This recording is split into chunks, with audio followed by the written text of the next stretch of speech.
Doncs d'entrada comentar-vos que és un immens plaer estar aquí amb tots i totes vosaltres i també compartir aquesta estrada amb dues persones que tenim aquí davant, que és la Dolors Clavell Nadal i també el Pablo Cotarello Álvarez. I en un principi el que m'agradaria és explicar-vos com havíem pensat fer o distribuir aquesta jornada, una mica perquè tingueu en compte què és el que anirem treballant. Havíem pensat distribuir aquesta sessió, aquesta trobada, en dos espais. En un primer moment intervindran, com us comentava, la Dolors i el Pablo, i el que intentaran és indicar-nos de quina manera els tractats de lliure comerç poden afectar o no, o en quina mesura, en un canvi de model energètic que es proposa des de la cooperativa Som Energia.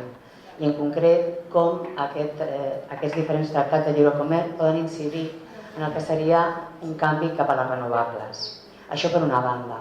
Llavors, doncs, comentar-vos que la Dolors ve en representació de la cooperativa Som Energia. Suposo que molts i moltes de vosaltres ja la coneixeu. Ella és membre del Consell Rector de la cooperativa.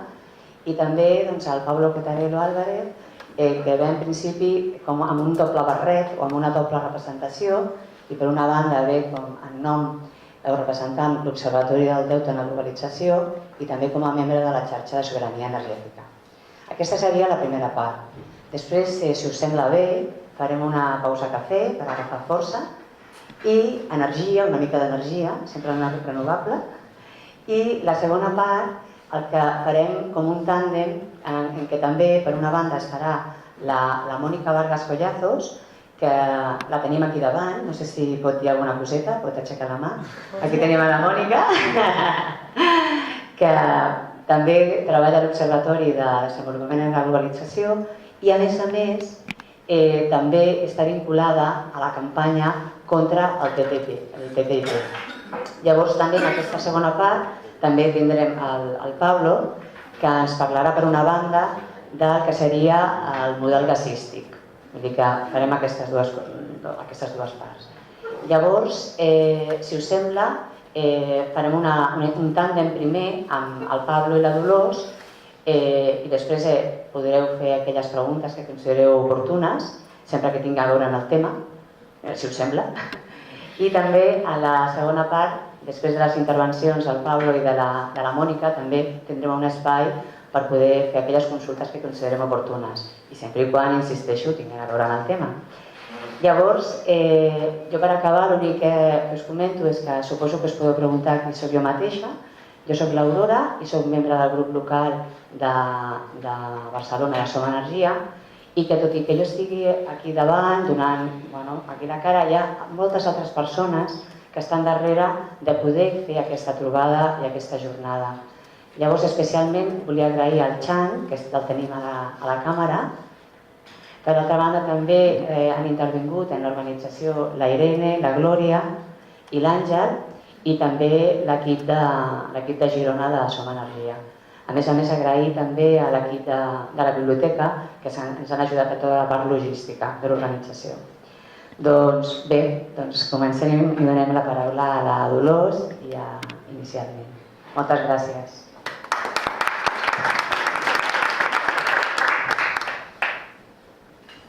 Gràcies. Hola, bon dia a tothom. A veure, com per endreçar el debat, com es comentava, el sentit una mica de la meva intervenció és inicialment explicar quin és el model que tenim avui en matèria energètica, cap a quin model creiem que hauríem d'anar i, per tant, partint d'aquesta base que jo explicaré breument, després la resta de companys ens vindran a dir que sobre si aquests tractats de lliure comerç i inversió que s'estan plantejant ens faciliten o no aquest camí que nosaltres volem fer cap a un futur model energètic. I és el camí que ens plantegem des de Som Energia. Aquest és el que us explicaré, compartit, òbviament, amb molta altra gent, només faltaria. Som d'eix el 2010, finals del 2010, molts d'aquí sou socis ja, però crec que fins i tot pels que ja som socis també va bé una mica fer repàs i pensar quin és el sentit d'allò en el que estem participant. En aquesta repassada jo crec que pot ser útil. I la idea amb la que neix Som em sembla molt interessant si l'enfoquem des d'un punt de vista una mica més de context. Som neix en un moment en què la gent volem combatre però també fer.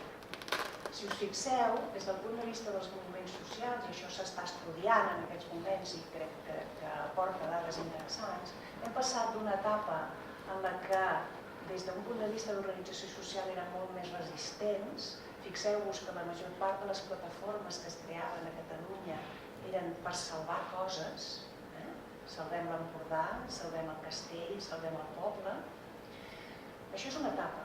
I hem entrat en una altra etapa en la que no només volem salvar, no només volem resistir-nos a les decisions que el poder establert ens imposa, sinó que ens interroguem també, i crec que és més complex i més interessant, ens interroguem també a nosaltres mateixos sobre què volem fer.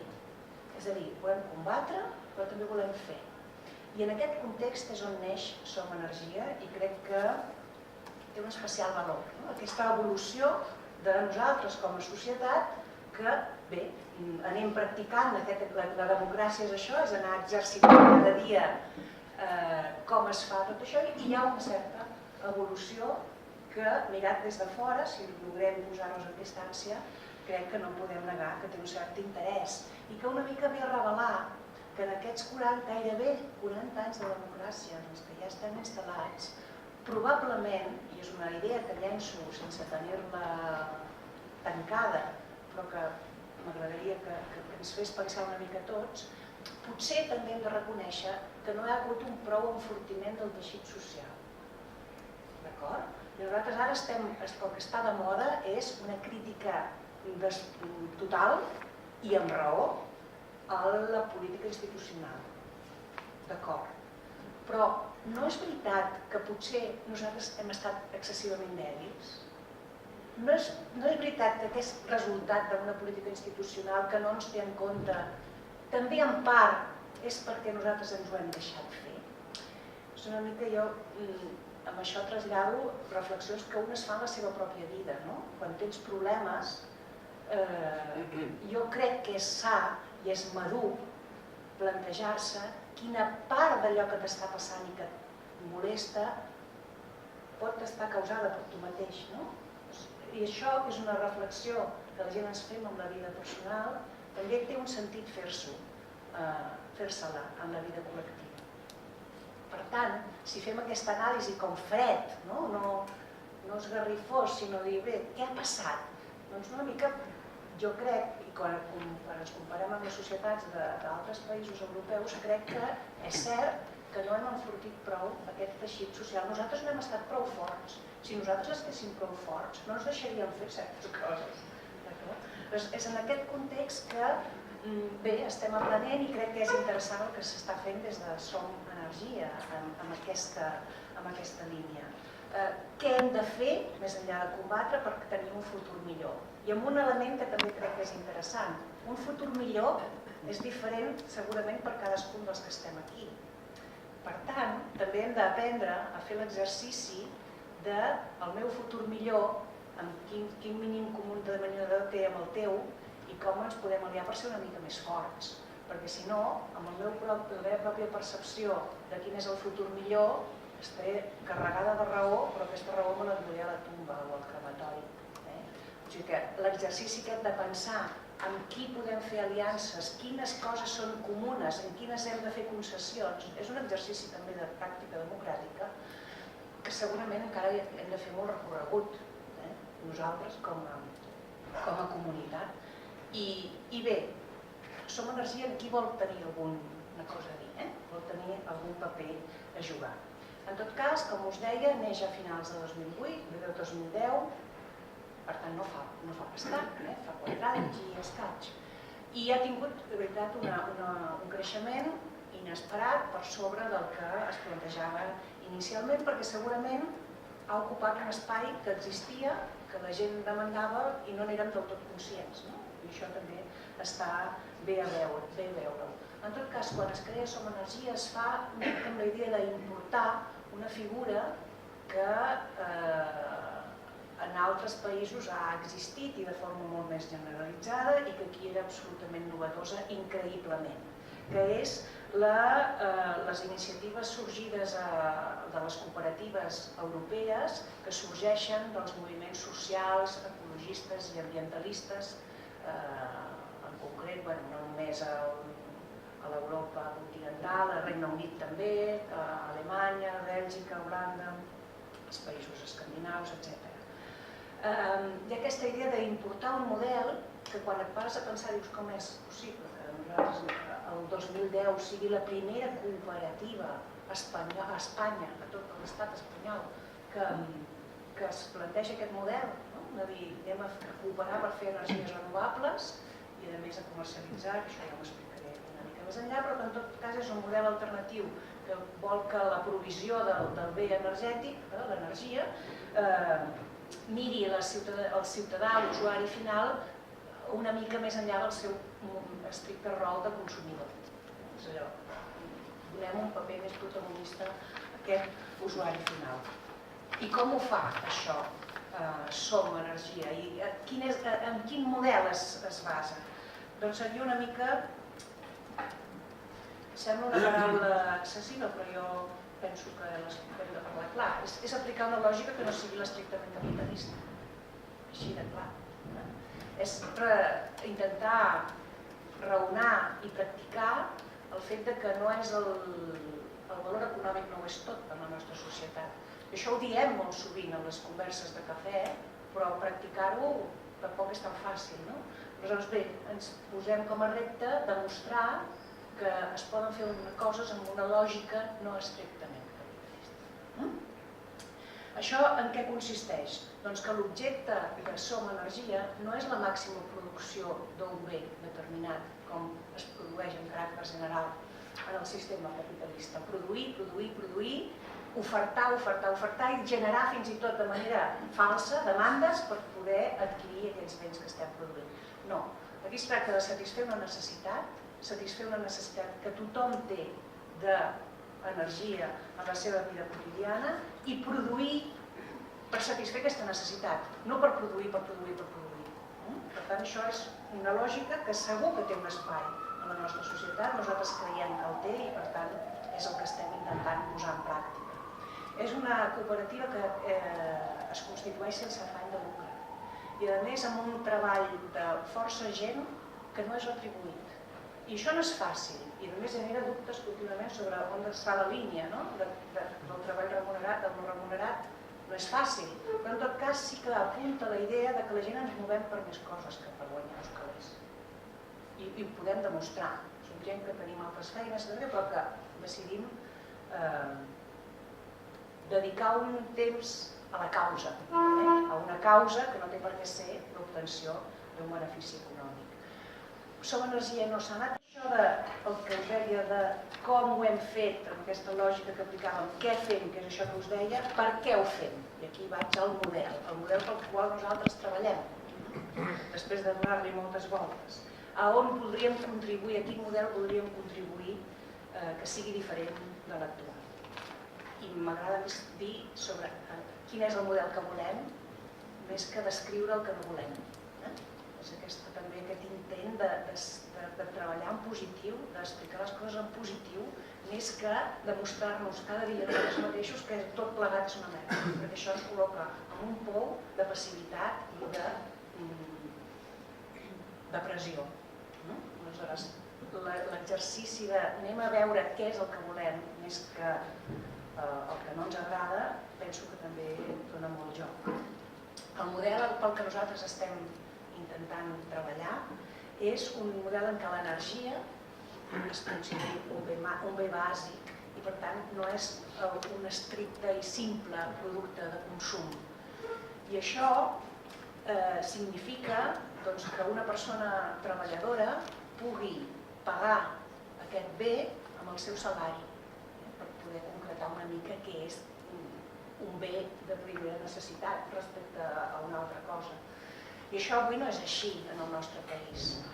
El cost de l'energia a Espanya és el tercer, és el més alt d'Europa El tercer, però per davant, només té 2 illes. A les illes és més difícil fer arribar l'energia. Per tant, si traiem aquestes 2 illes, Espanya és el país que té el cost de l'energia més car d'Europa. No és normal, això. Els nostres salaris no són els més elevats d'Europa. Per tant, això s'ha de salvar aplicant una lògica que tampoc és absolutament revolucionària. És explicar que si és un servei d'interès general, com així està qualificat a nivell de la Unió Europea, que té tot un discurs entorn al que són els serveis d'interès general, això s'ha de posar en pràctica. I no ho estem fent prou bé en aquest país, no estem veient l'energia com un servei d'interès general. Es diu que quan hi ha un servei d'interès general és fonamental el paper del regulador, del govern, que ha de ser un paper d'independència, de coneixement, lògicament, i d'autoritat en la matèria. I si ens parem a fixar, el coneixement en el nostre país entorn al sistema elèctric que fa forat, que és el coneixement de les grans companyies, de l'oligopoli que tenim, la independència del regulador no existeix, només cal parlar de les portes giratòries, i l'autoritat no se li reconeix. Per tant,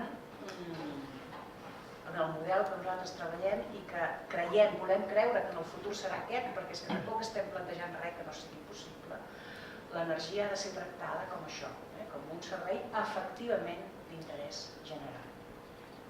És un model basat en renovables, sí, perquè creiem que ja s'està acreditant, fa uns anys era més difícil, però ja s'està acreditant que podríem viure amb energies renovables. Just aquí ha crescut un moviment que és el CEMES, el col·lectiu per un nou model energètic i sostenible, i no sé què, que a nivell tècnic, de tècnics que són enginyers i que no s'ho creien quan van començar a treballar-ho, i és veritat, t'ho expliques, nosaltres vam començar a treballar aquest tema i no ens ho creiem, però han pogut constatar que sí, que Catalunya i Espanya i Europa podrien subsistir amb l'utilització d'energies renovables.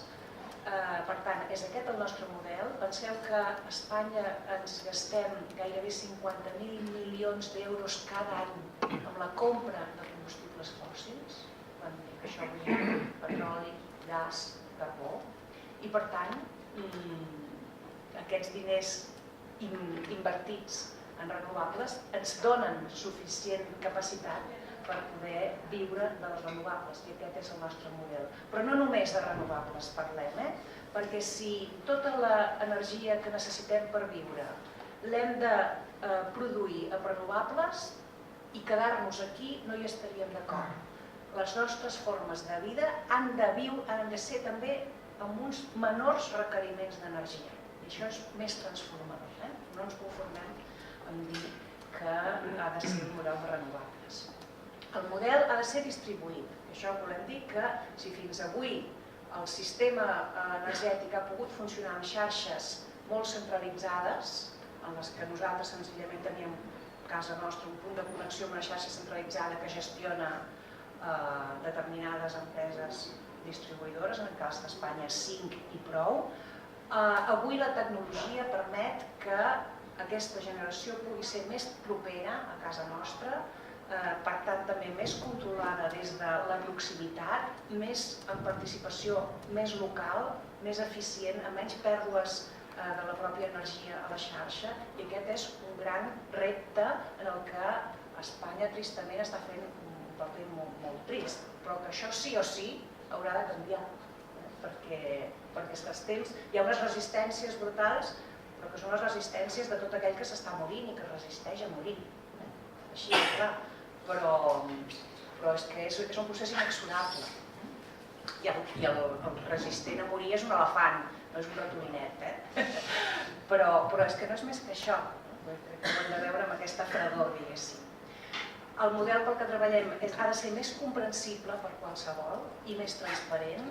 Jo vull saber qui produeix l'energia, com ho fa i què costa, qui distribueix, com ho fa i què costa, i qui em subministra l'energia a casa meva, com ho fa i què costa. I això ho hem de poder entendre la ciutadania. El sistema complexíssim que hem construït no és espontani i casual, aquesta complexitat, és interessada per també mantenir-nos al marge. Per tant, l'objectiu aquest d'anar clarificant aquest sistema i d'anar fent-lo comprensible és un objectiu que a més estem demostrant que és possible, perquè mira que és complex i cada cop hi ha més curiositat, no? Per la gent de dir, producció, distribució, comercialització, la factura, saber què era la factura, fa uns anys ni ens la miràvem, ara ni està posant, no, és que el quilowatt hora, la potència, l'energia... Bé, crec que estem demostrant que la complexitat no és una barrera absoluta al coneixement de la gent normal. I finalment el model que defensem és obert a molt i diversos agents. Estem absolutament en contra, lògicament, de la situació d'oligopoli total que tenim en el nostre país, on hi ha 5 grans companyies que dominen el mercat i que fan de lobby bestial. Nosaltres volem treballar perquè el lobby sigui el de la ciutadania amb caràcter general i que d'una ciutadania que s'organitza, entre altres a través d'empreses com Som Energia, i que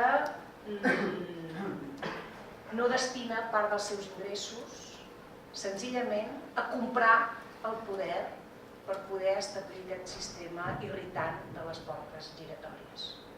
Això és tan fora de lloc que el combat ens sembla que ha de ser inqüestionable. Aquest és una mica el model energètic que nosaltres volem aconseguir i amb el qual volem treballar i per al qual volem treballar junt amb molts altres agents que en aquest país estan treballant, no només en aquest país, sinó en el conjunt d'Europa i en el món. El debat aquest sobre l'energia, una de les coses maques que té és que és internacional absolutament, és mundial. A tot arreu s'està plantejant això, que el sistema energètic del segle XIX, de la revolució industrial, ja l'estem transitant cap a una altra.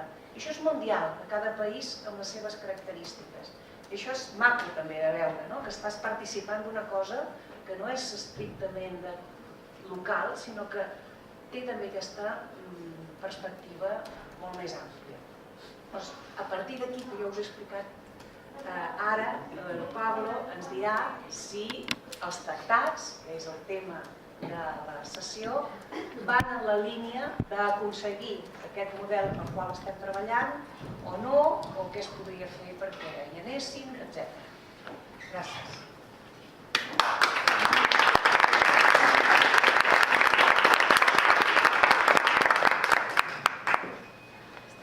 Bueno, muy sugerente la presentación. Buen día.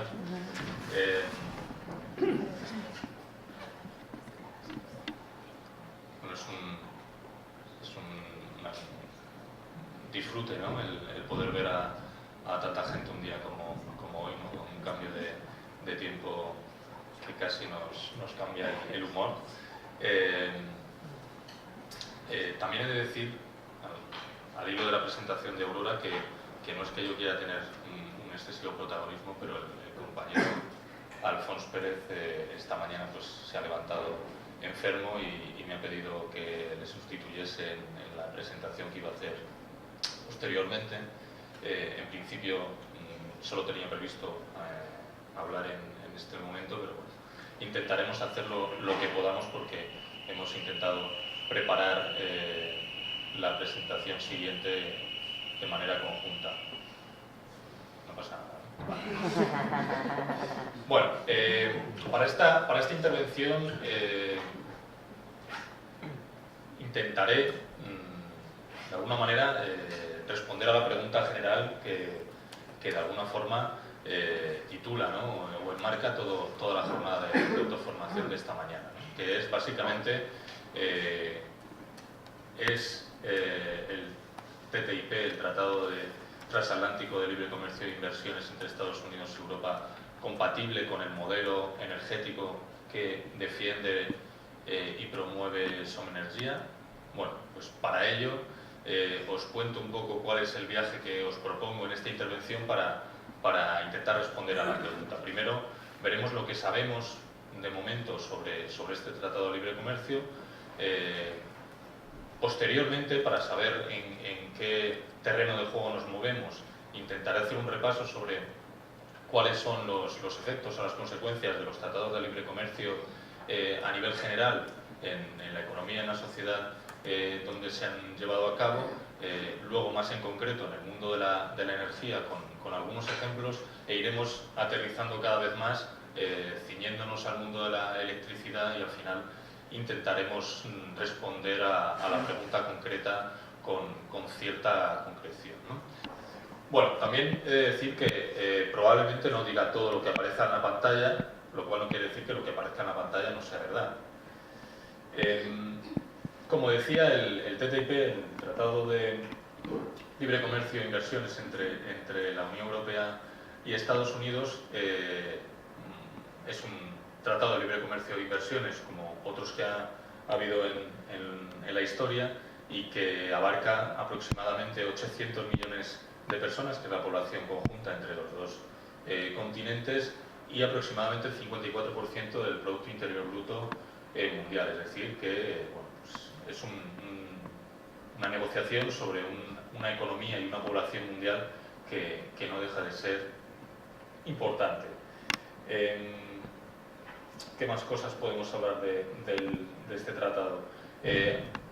Lo he titulado ¿Qué sabemos de este tratado? Porque, como habréis escuchado, leído, os habréis informado, bueno, pues es una serie de negociaciones que se están realizando de manera bastante opaca, con muchísimo secretismo. De hecho, creo que recordar que esta semana permitían a una europarlamentaria de la izquierda europea pasar a una sala dentro del Parlamento sin ningún tipo de material que pudiera grabar, ni tomar notas, ni nada por el estilo, y posteriormente, después de 5 o 10 minutos, no podría contarle nada a nadie. Parece una película de estas de espías de la Guerra Fría, pero es verdad. Está produciendo a día de hoy dentro del Parlamento Europeo, dentro de las instituciones europeas, que de alguna manera bueno, pues tienen un tinte democrático, pero a pesar de eso lo que nos llega es bastante diferente a lo que tenemos como idea de democracia, probablemente a nivel popular, ¿no? Bueno, pues digo que sabemos porque en realidad la información que se conoce a nivel público, y que los compañeros y compañeras de la campaña contra el TTIP, tanto en Cataluña como en el Estado español, como en Europa y también en Estados Unidos, aunque pueda parecer mentira, han ido bueno, consiguiendo a través de filtraciones de diferentes medios, es lo que a continuación expondré de manera esquemática, ¿no? Como decía, abarca esa parte de la economía mundial. Por una parte, en lo que se refiere al libre comercio, lo que pretende es abrir mercados, acceder a mercados para las empresas estadounidenses el europeo, y para las europeas el estadounidense. Tradicionalmente los tratados de libre comercio estaban fundamentados en reducir o eliminar las barreras arancelarias, cosa que a día de hoy prácticamente, independientemente de que existan tratados de libre comercio, ya están prácticamente eliminadas, o al menos de facto son así, con lo cual estaríamos hablando no tanto de ese libre comercio, sino de un libre comercio en el que se homogeneizaran las leyes, las legislaciones y las normas para el comercio. Y probablemente, porque eso ha pasado en otros momentos, hacia la baja, es decir, hacia el evitar barreras que podrían ser medioambientales, que podrían ser laborales, que podrían ser de derechos sociales o civiles, y normalmente es en Europa donde esos estándares legales, esos estándares normativos son más restrictivos para el comercio y las empresas, en función evidentemente o a favor de la protección de los derechos y la salud de la ciudadanía europea. Para asegurarse, además de ese libre comercio entre empresas, inversiones del sector financiero dentro de las economías que hasta ahora pues, han tenido algún tipo de barrera o no han permitido por cualquier tipo de razón ese tipo de inversiones en sus economías, se pone en marcha o se pretende poner en marcha lo que se llama en sus siglas un ISDS, que no deja de ser un tribunal ad hoc fuera de las estructuras estatales o institucionales, en el que las empresas pueden denunciar o demandar a los estados por o bien cambios legislativos que echen para atrás o reduzcan las tasas de rentabilidad o los beneficios que tenían previstos, o incluso en algunos casos se han visto en otros tratados de libre comercio como empresas denuncian a estados no solo por inversiones que ya han hecho, sino por la expectativa de una inversión que pretendían hacer y que con un cambio legal o normativo pues se ha podido reducir el potencial, la potencial rentabilidad de esa expectativa de inversión en diferentes lugares o ámbitos de la economía, ¿no?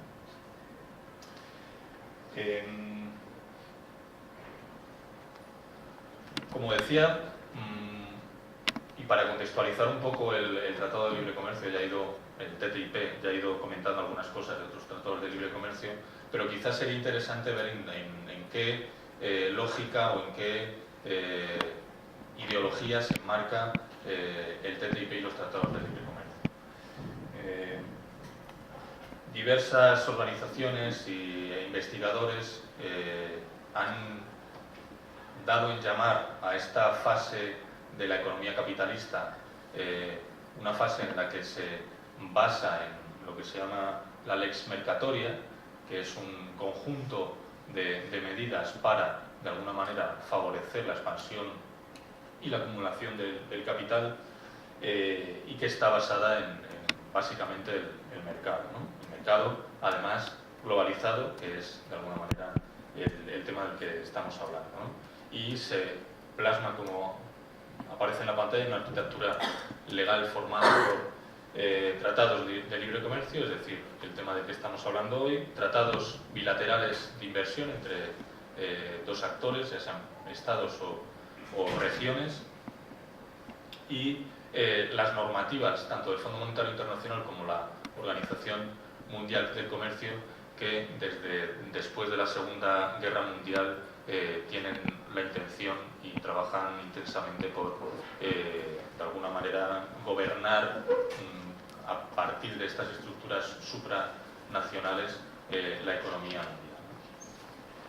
En la imagen de la izquierda se puede observar cómo en las últimas décadas, a partir de ese nuevo imperio de estas organizaciones supranacionales, nos encontramos con una diferencia ahí, ¿no? Como la economía financiera es muchísimas veces mayor que la economía productiva real, la de las fábricas, la de los productos, los del banco y las tarjetas de crédito. A veces aquí ya no podemos acceder directamente a él, y el 88% restante sería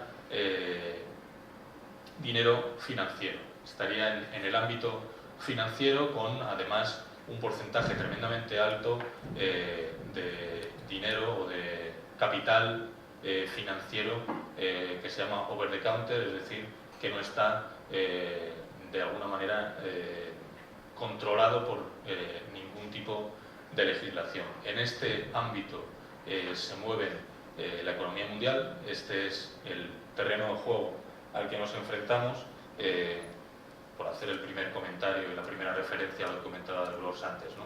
Qué diferente de lo que planteábamos o planteaba Dolors, ¿no? de la economía o el modelo económico y social de Somenes Díaz.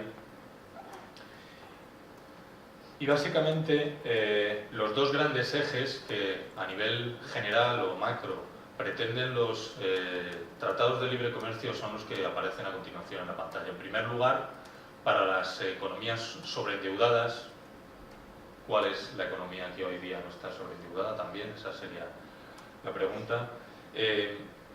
Bueno, pues se deben estimular, o esto es lo que promueven los tratados de libre comercio, estas economías para pagar la deuda que tienen contraída con actores, en muchos casos puramente financieros, y para ello se propone o se promueve la creación de excedentes comerciales, es decir, que las exportaciones de los países sobreendeudados se estimulen para que sean mucho mayores que las importaciones.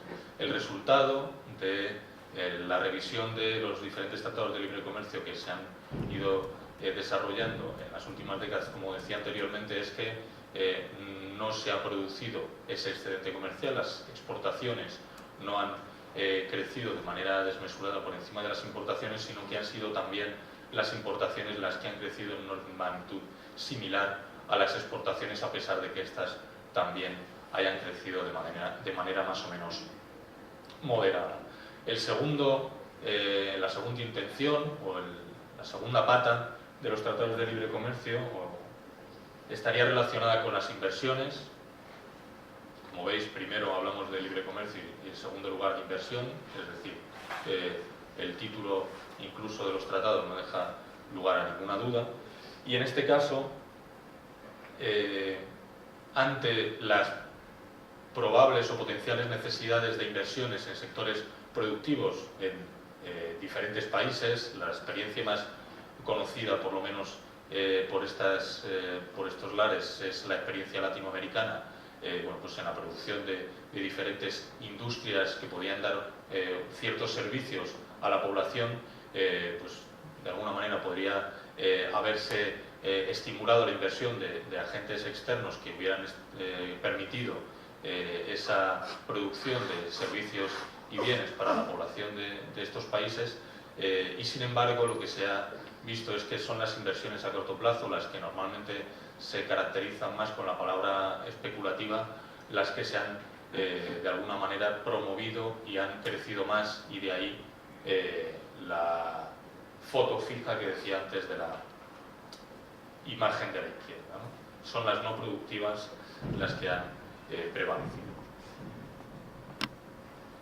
Al final nos encontramos con que los tratados de libre comercio lo que permiten y han permitido son convertir ciertos preceptos, las intenciones de un enfoque de la economía, incluso de la economía capitalista como es el neoliberalismo, en leyes supranacionales de obligado cumplimiento, y además, para que esto no quede al arbitrio, entre comillas, de las poblaciones, de las democracias, en último término de los Estados-nación, se han dado los mecanismos para que de alguna manera se puedan hacer cumplir e incluso sean muy difíciles de echar atrás, ¿no?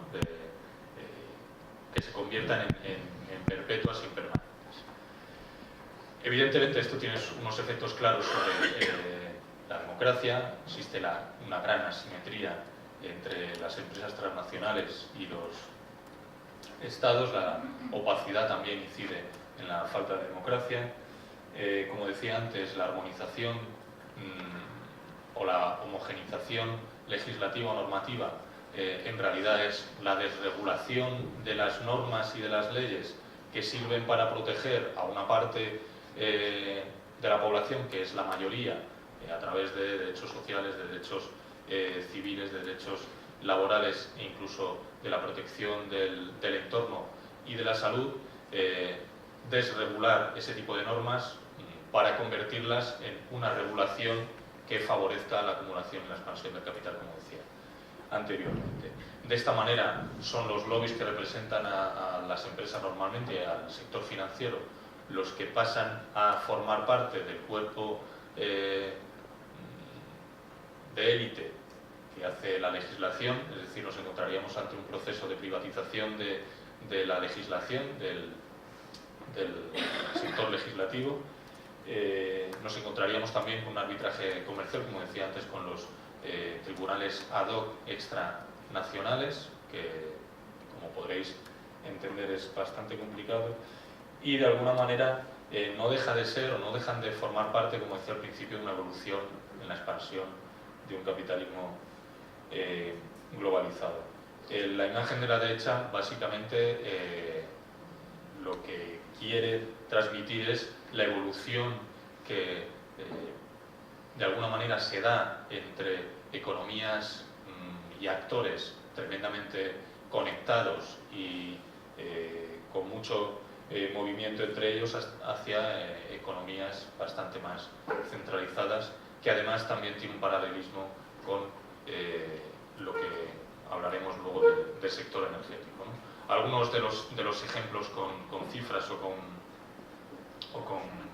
gráficos, ¿no? En primer lugar, a la izquierda, las privatizaciones de la década perdida de Latinoamérica, como se acercan en el caso de Bolivia, por ejemplo, al 20% de su Producto Interior Bruto, en el caso de Perú cerca del 15%, y así sucesivamente. Es decir, el proceso de los tratados de libre comercio tienen este tipo de consecuencias, y a la derecha vemos como la evolución de las controversias o las demandas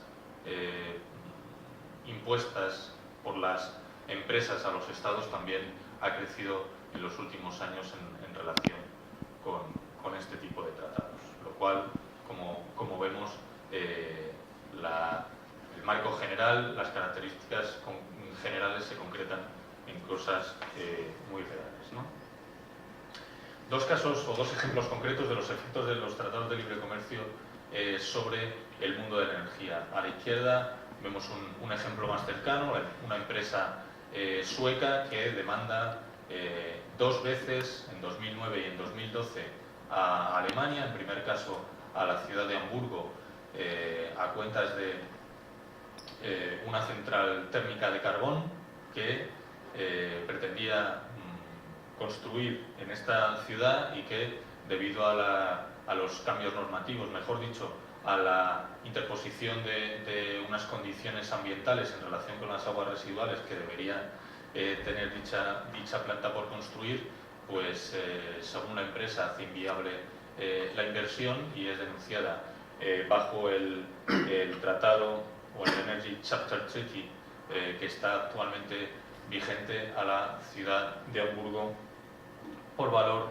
de 1.400 millones de euros. En 2012, de alguna manera, siguiendo una escalada incluso a nivel de escala, valga la redundancia, nos encontramos con que la misma empresa, a resultas de la moratoria, digámoslo así, o la decisión del gobierno alemán de cerrar las centrales nucleares más antiguas de manera inmediata y tener un plan de cierre progresivo hasta 2022 de su parque nuclear, pues sufre también una demanda ante estos tribunales bajo este tratado por un valor incluso superior de 3.700 millones de euros. Esto, de alguna manera, son ejemplos reales que se están produciendo ahora, con tratados incluso que, aunque estén ceñidos al mundo de la energía, tienen un ámbito de actuación incluso menor que el tratado transatlántico que se está proponiendo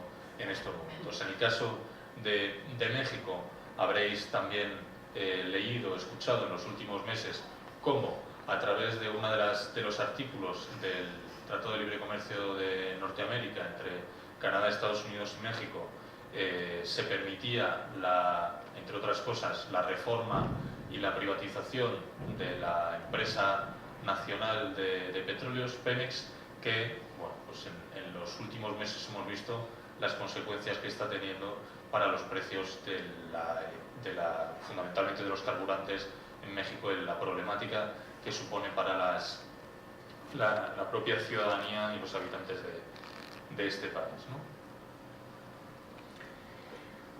Vamos aterrizando cada vez más, pasamos de los efectos sobre la energía a los efectos sobre la electricidad, por concentrar un poco sobre el mundo del sector eléctrico, la combinación entre un acceso mayor a mercados en la búsqueda de inversiones muy rentables, de altas rentabilidades, y la garantía de las inversiones y las expectativas sobre el sector eléctrico,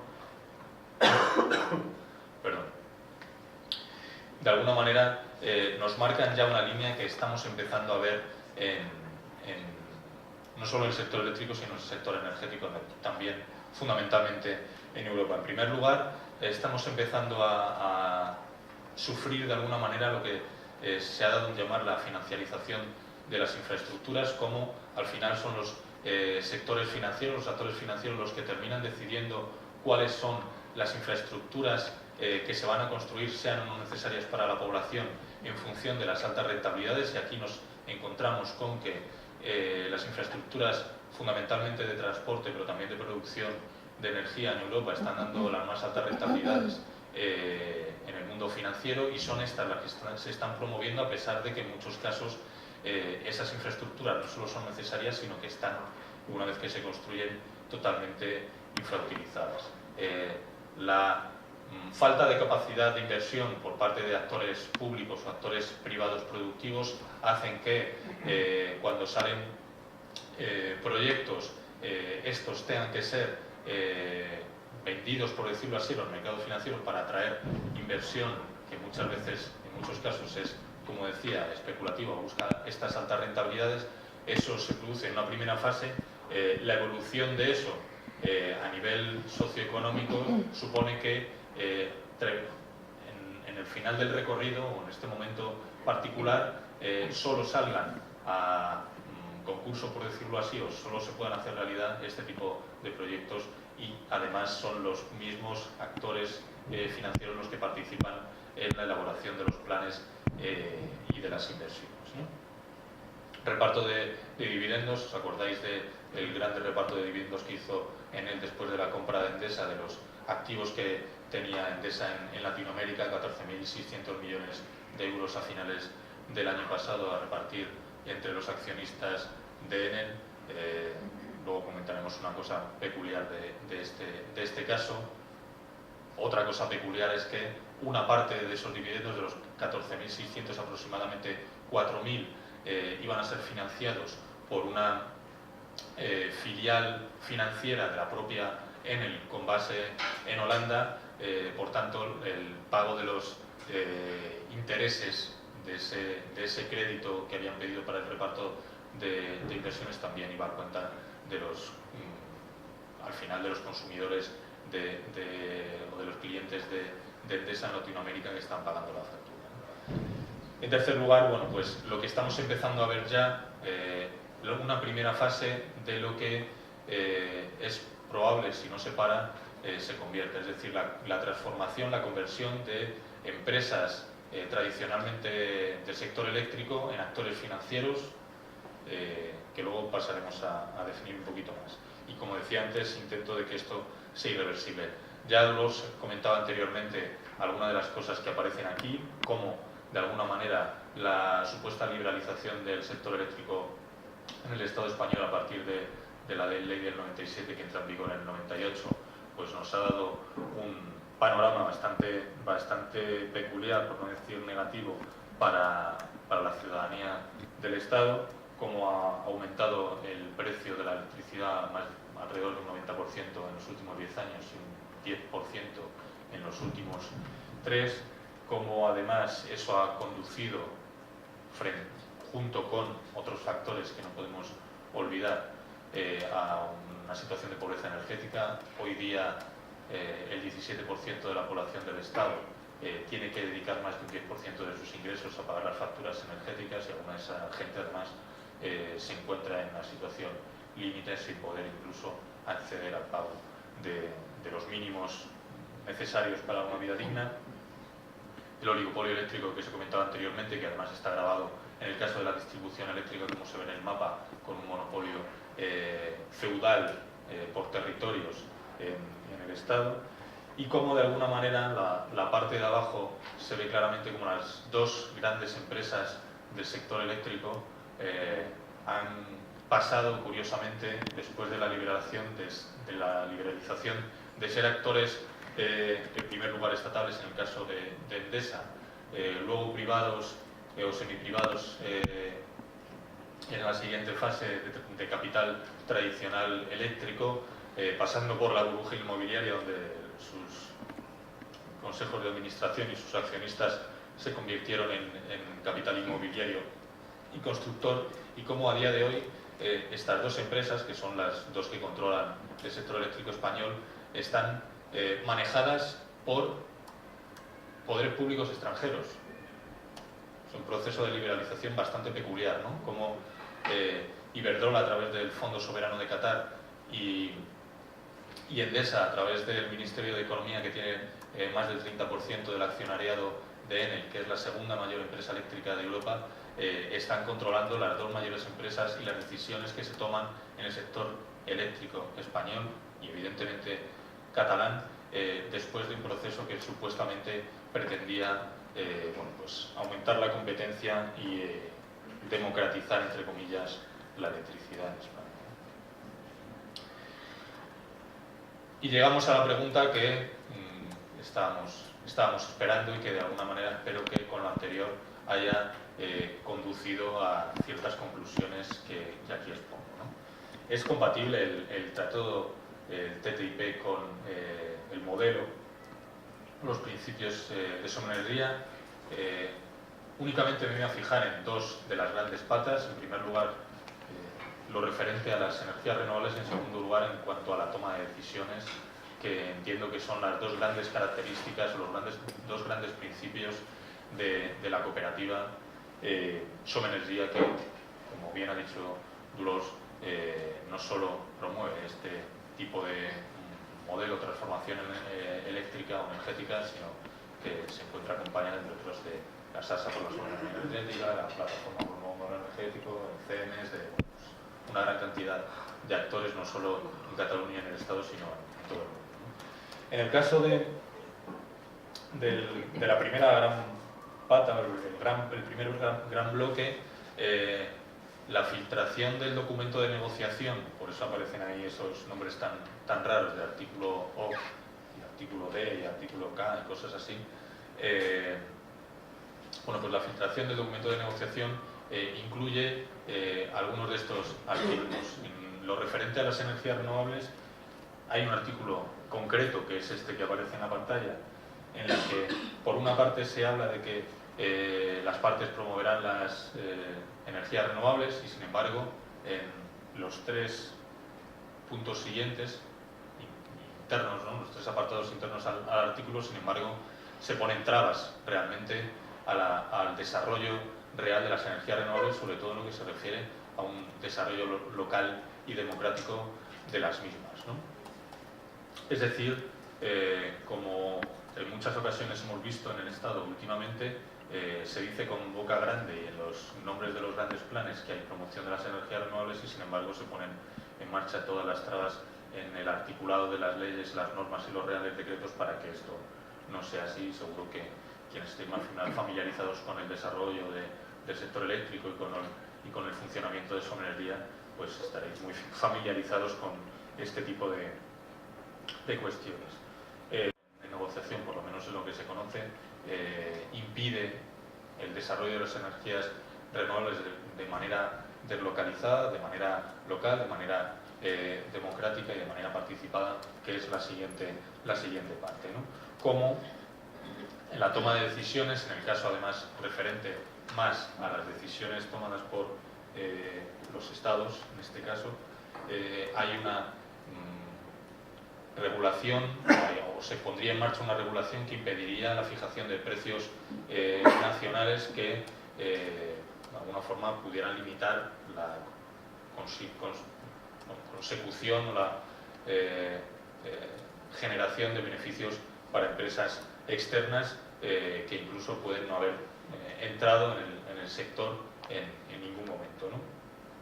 Y además, en el último artículo que os pongo en la pantalla, no se tendría la potestad por parte de los gobiernos de los estados, ni siquiera mucho menos por las regiones o por los municipios, de ordenar su propio territorio, impidiendo el paso de ciertas infraestructuras, incluso fomentando el desarrollo, por ejemplo, de la agricultura, de la ganadería o de otro tipo de economías locales, por lo que de alguna forma en el artículo K se permite el paso de infraestructuras energéticas por cualquier lugar de territorio de Estados Unidos y Europa, independientemente de cuáles sean las decisiones de los estados.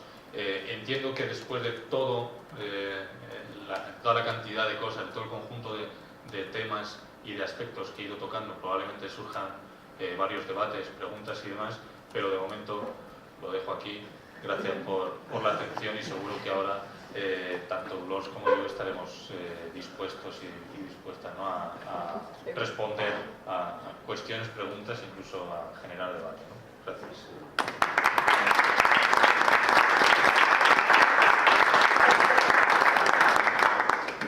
Doncs moltes gràcies, Dolors, moltes gràcies, Pablo, per donar-nos llum, per il·luminar-nos, no?, amb aquests dos temes que estàvem parlant. Llavors, doncs, si voleu, ara podem fer alguna sèrie de preguntes que, molt amablement, tant el Pablo com la Dolors respondran. Llavors, doncs, qui vulgui, doncs, ens aproparem i us facilitarem el micro.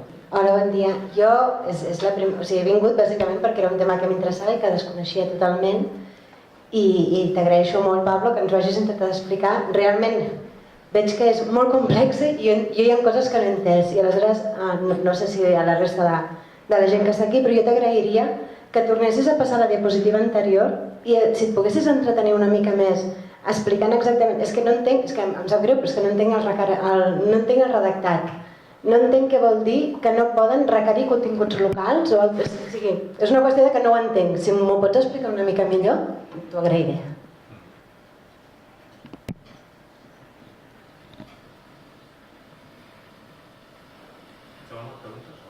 Voleu, com vulgueu, si voleu fer diverses preguntes i responeu, com...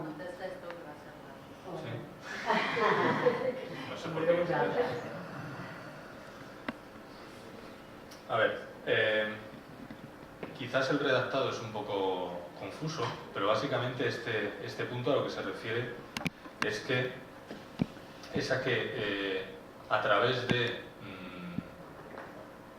instituciones locales, ya sean municipales,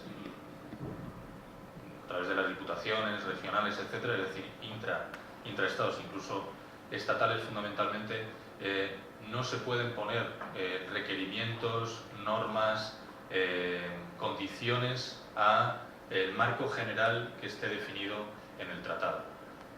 Ejemplos concretos que son previsibles. Todo esto estamos hablando, como decimos, de potencialidades, ¿no?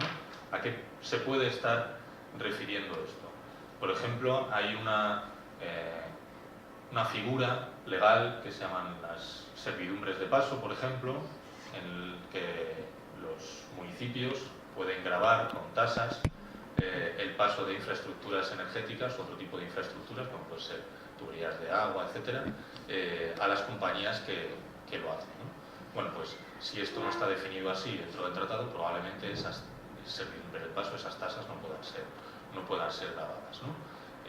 Este sería en lo referente a tasas. En lo referente a la propia ordenación del territorio, probablemente esto afectaría a la propia autonomía y soberanía de los actores elegidos democráticamente en las instituciones para ordenar el territorio de la manera que la población de esos territorios, a través de esas instituciones representativas, hubieran decidido a través del proceso electoral, un proceso democrático. Es decir, que las condiciones concretas, locales, más democráticas, por decirlo así, estarían a expensas de la arquitectura general del propio tratado. No sé si ahora está un poco más... Sí.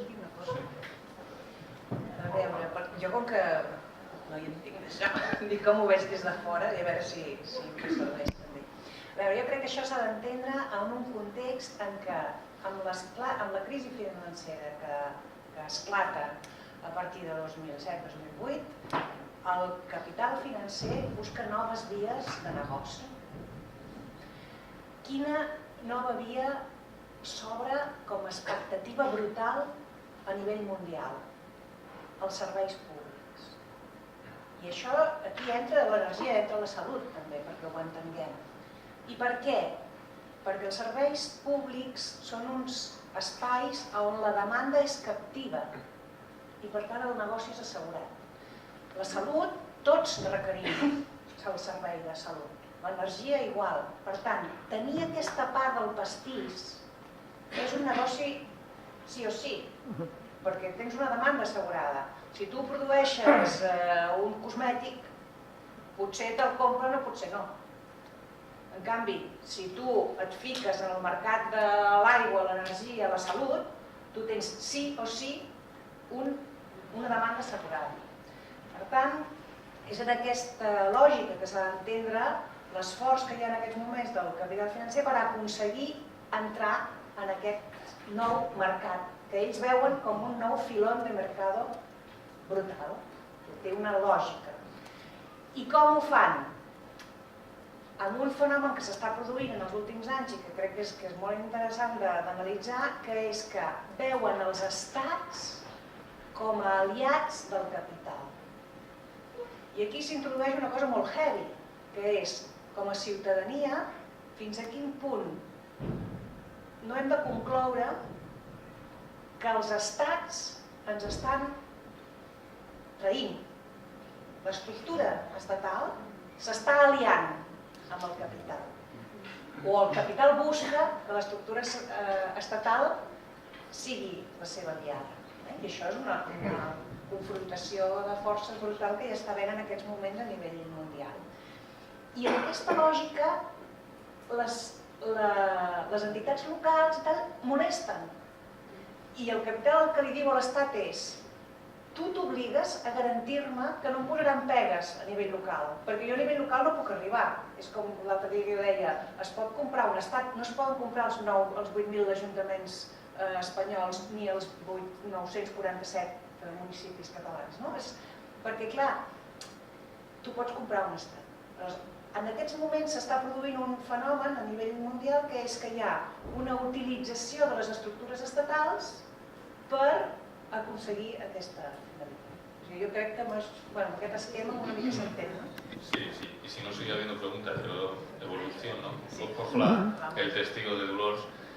Claro, no es casual que el proceso de recentralización del Estado español haya aparecido así como una seta, ¿no? Aparece justo posteriormente, después de del llamado no rescate a la economía española, después de la modificación al artículo 135 de la Constitución, a partir del cual todas las medidas políticas que toman en el Estado, independientemente de cuál sea su actor institucional, siempre y cuando tenga algún tipo de influencia sobre el sector financiero, tiene que tener la supervisión de la Troika y de los hombres de negro invisibles, en el caso español. Y por tanto, las herramientas que pueden tener los municipios de gasto público, de generación de estructuras diferentes a las actuales, de empresas públicas, de nuevo, ¿cómo decirlo? Trabajo, sí, empleos públicos están totalmente restringidas por este tipo de legislaciones. No sé si es la modificación de la Ley de Haciendas Locales, sí, la que de alguna manera es una de las consecuencias de la ley de racionalización, pretendida racionalización, ¿no? del gasto público del sistema local, municipal, sí. en el que s'està vivint en aquests moments que la dificultat de col·locar-se en aquest nou marc en el que s'exigeix que els ajuntaments facin només el que sigui rentable econòmicament, que fins aquí a mi no em semblaria malament, posar una mica de seny en tot i que hi ha hagut uns anys de despiporre total amb la despesa municipal que no es justifica. I l'endreçament estaria bé, però en realitat el que s'està intentant és paralitzar l'acció municipal, que és la més propera al ciutadà, curiosament, no? Aleshores, aquí hi ha una tensió, un debat entre què hem de fer la gent. Doncs probablement en aquests moments la reivindicació d'aquests espais de democràcia més pròxima és una de les claus per lluitar contra aquest fenomen que s'està produint a nivell mundial. Sí, por introducir un poquito la polémica, nos hablaba de que en estos momentos se estaba empezando a dar una pugna entre los estados y el capital, ¿no? y que los estados en principio estarían defendiendo a la población. Hay otra visión, ¿no? Y es como los estados son totalmente inherentes, ¿no? Y son necesarios para la expansión del propio capitalismo, y sin los estados la expansión del capitalismo hubiera sido imposible fundamentalmente por el control social, en el primer caso por la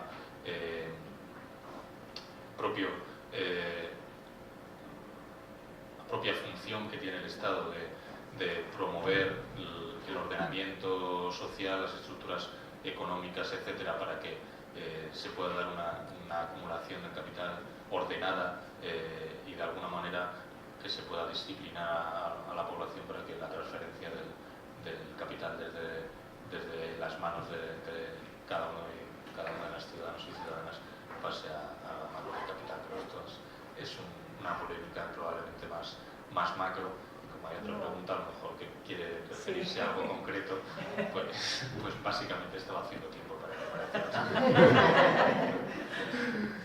Sí, bueno, si com parleu, els parlamentaris no tenen accés a la informació, els parlamentaris europeus no tenen accés a les negociacions i de vegades és molt difícil saber què està passant. Qui són exactament els representants europeus que estan fent la negociació amb els Estats Units? Dintre de tota aquesta cosa tan complexa que és el govern europeu o el mercat europeu, qui són?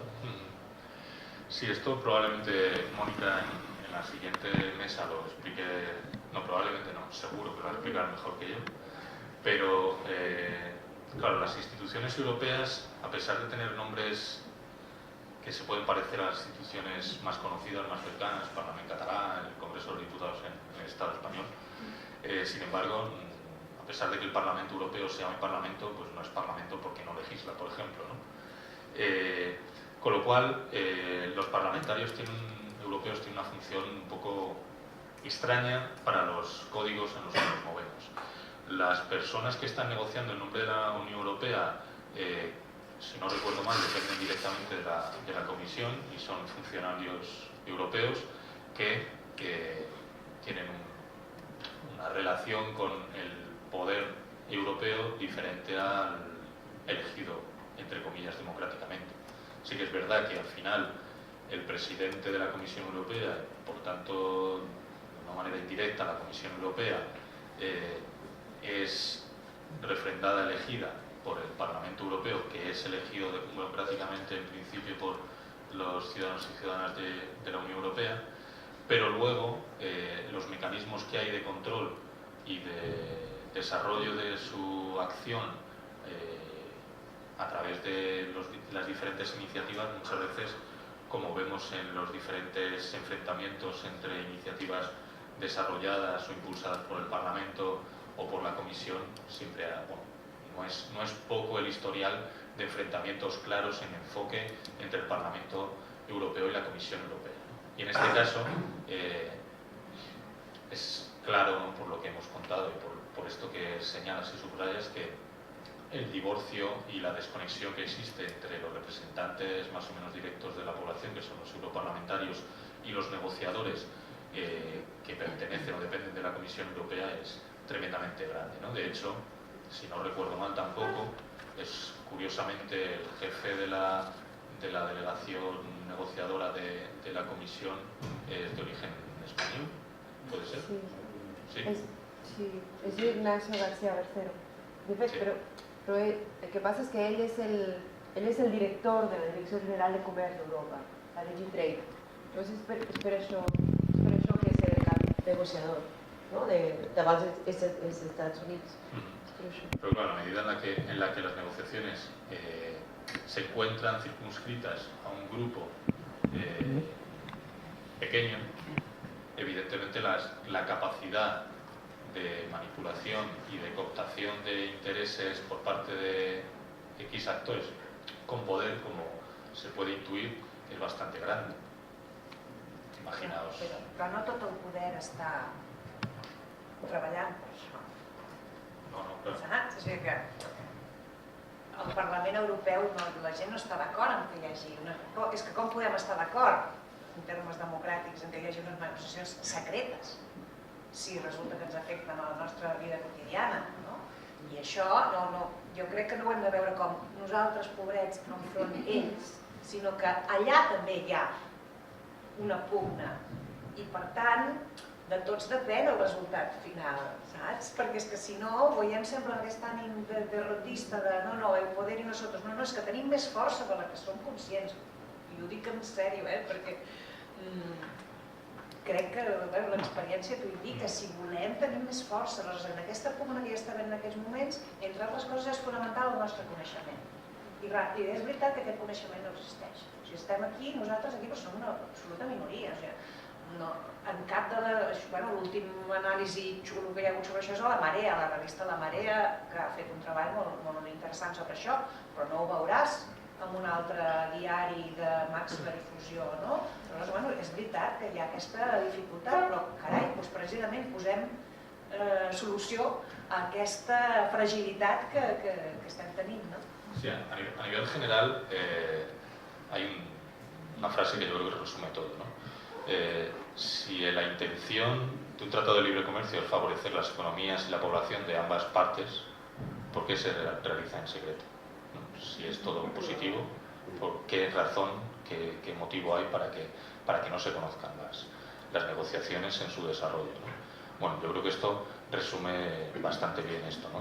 Y bueno, no sé si he dado un matiz negativo o pesimista, pero todo lo contrario, ¿no? En los últimos meses, con las movilizaciones sociales en Europa, en Estados Unidos, se han conseguido avances. Se ha conseguido, por ejemplo, que se haya empezado a filtrar, o se han empezado no solo filtrar de manera más o menos oculta, ¿no? o con dificultades, sino también la comisión, el equipo negociador, se ha visto obligado a abrir partes del texto y a de alguna manera hablar mucho más del tratado de lo que en principio tenían previsto, con lo cual con las acciones que están llevando a cabo en toda Europa y en Estados Unidos de la campaña, evidentemente se están consiguiendo avances. De hecho, cada vez se ve más claramente que el futuro no está para nada escrito. De hecho, tanto los métodos de ratificación como los plazos en los que el tratado podría salir se han visto modificados constantemente desde que la campaña más cercanamente en Cataluña se puso a andar, no porque, y esto es quitarle quizás alguna medalla a la campaña catalana, no es porque la campaña catalana haya conseguido todo esto, pero ha habido ese paralelismo, ¿no?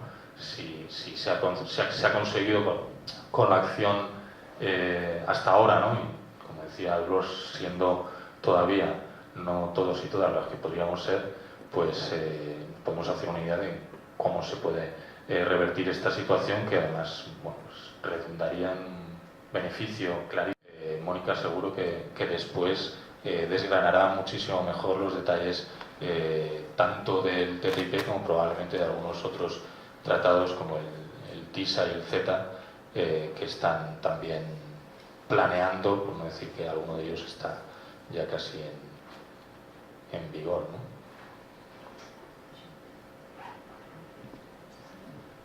Bé, doncs, si us sembla, deixem aquesta primera part de la jornada aquí. Llavors, d'entrada, us dic tres idees, tres coses. Primer, agrair l'assistència, les paraules i les explicacions tant a la Dolors com al Pablo. Per altra banda, comentar-vos que si us sembla bé farem una pausa d'uns 20 minuts, llavors cap a les 12 o així ens tornem a veure, i després de la pausa parlarem sobre el model del gas i parlarem de la campanya contra el TTIP. Llavors, doncs, perquè les persones que us heu incorporat més tard sapigueu que farem una segona part. I també, per últim, dir-vos que a l'entrada hi ha una companya, hi ha l'Elisa, que està recollint signatures en contra del TTIP i també signatures d'una ILP, en principi per donar suport a aquelles famílies que estan en situació complicada a nivell d'habitatge i també que no poden fer front al cost de l'energia. Llavors, doncs, aquelles persones que vulgueu, doncs, teniu aquests fulls per signar. Doncs ens veiem d'aquí una estoneta, a les 12, i gràcies a vosaltres també per la vostra atenció i per les preguntes. Que vagi molt bé, fins ara.